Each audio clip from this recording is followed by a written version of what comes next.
जय महाराष्ट्र विद्यार्थ्यांना स्वागत आहे तुमचं मराठमोळा चॅनलवरती, ज्याच्यामध्ये आपण बघतो digital logic and micro processor lecture for BCA, BCS and BSc computer science. आपण याच्यापर्यंत आजपर्यंत बघितलं की सिक्वेन्शियल सर्किट काय, कॉम्बिनेशनल सर्किट काय. तर ते व्हिडिओ जर बघायचे असेल तर मी डिस्क्रिप्शन बॉक्समध्ये लिंक दिलेली आहे, तिथून तुम्ही बघू शकता. आणि आज आपण बघणार आहोत व्हॉट इज रजिस्टर. बघा, रजिस्टर विषयी तुम्ही बघितलं असेल, डिजिटल लॉजिक विषयी ऐकलं असेल.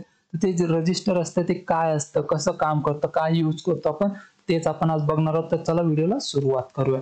तर बघा, रजिस्टर काय आहे ते बघा. आपण फ्लिप फ्लॉप विषयी आधी ऐकलेलं असेल. ते फ्लिप फ्लॉप काय करतं की 1 बिट ऑफ डेटा जो असतो तो स्टोअर करतं. 0 किंवा 1 जे पण असेल ते स्टोअर करतो. तर त्यालाच आपण सिंगल बिट रजिस्टर असं म्हणतो. बघा, जेव्हा पण आपण एखादा फ्लिप फ्लॉप यूज करतो तर त्यामध्ये काय करतो, आपण कोणताही 1 बिट डेटा स्टोअर करू शकतो.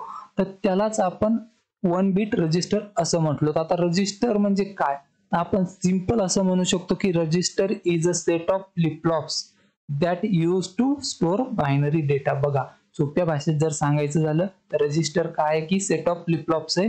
त्या काय यूज करतो, तर जो बायनरी डेटा असतो त्याला स्टोअर करण्यासाठी आपण रजिस्टर यूज करू शकतो. त्यानंतर बघा, टाइप्स ऑफ रजिस्टर मध्ये जर बघितलं, त्यामध्ये मग बफर रजिस्टर असतं, शिफ्ट रजिस्टर असतं, किंवा बाय डायरेक्शनल शिफ्ट रजिस्टर आहे, युनिडायरेक्शनल शिफ्ट रजिस्टर आहेत, असे रजिस्टर असतात. बघा, जे पण आपलं मायक्रो प्रोसेसर वगैरे असतं त्याच्यामध्ये. तर कुणी जर समजा एक्झाम मध्ये एखादा प्रश्न आला तर रजिस्टर म्हणजे काय, तर तुम्ही सांगू शकता की register is a set of flip flops use to store binary data. Simple जर सांगायचं झालं तर रजिस्टर म्हणजे काय की सेट ऑफ फ्लिप फ्लॉप्स आहे, जे लॅच वगैरे असतात, तर ते यूज करतो आपण जेव्हा आपल्याला बायनरी डेटा स्टोअर करायचा असतो तेव्हा.